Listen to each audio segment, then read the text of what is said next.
Today we celebrate Saint Louise de Marillac.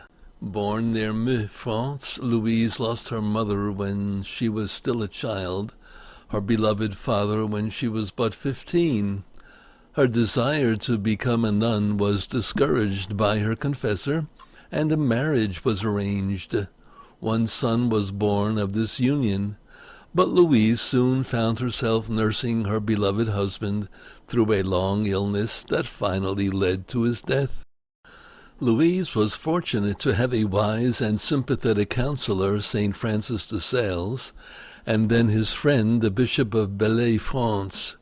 Both of these men were available to her only periodically, but from an interior illumination, she understood that she was to undertake a great work under the guidance of another person she had not yet met.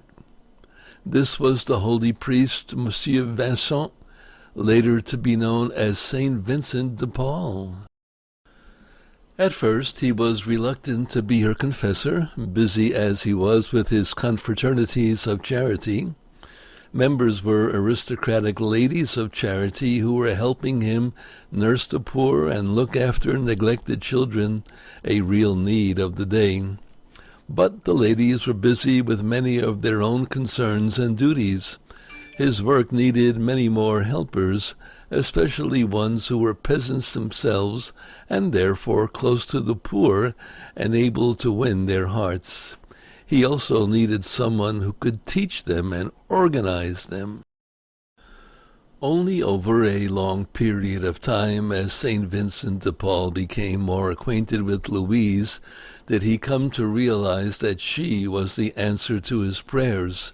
She was intelligent, self-effacing, and had physical strength and endurance that belied her continuing feeble health.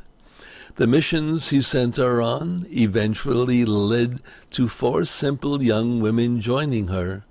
Her rented home in Paris became the training center for those accepted for the service of the sick and poor. Growth was rapid, and soon there was the need for a so-called rule of life, which Louise herself, under the guidance of St. Vincent, drew up for the Daughters of Charity of St. Vincent de Paul. Monsieur Vincent had always been slow and prudent in his dealings with Louise and the new group.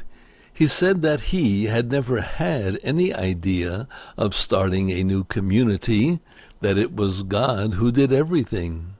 Your convent, he said, will be the house of the sick, your cell a hired room, your chapel the parish church, your cloister the streets of the city, or the wards of the hospital.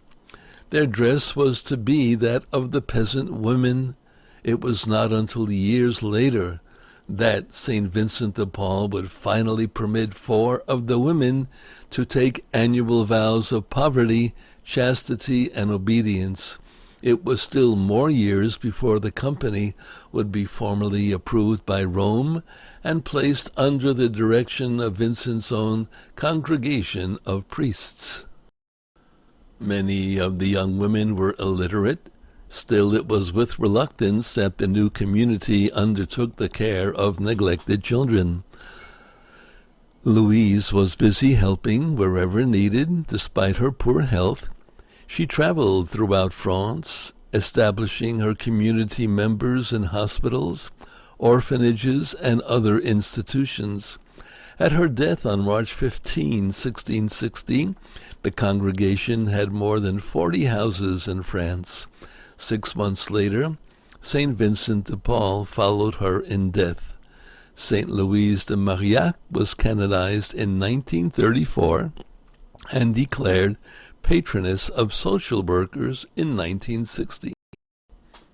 In St. Louise's day, serving the needs of the poor was usually a luxury only fine ladies could afford. Her mentor, St. Vincent de Paul, wisely realized that women of peasant stock could reach poor people more effectively, and the Daughters of Charity were born under her leadership.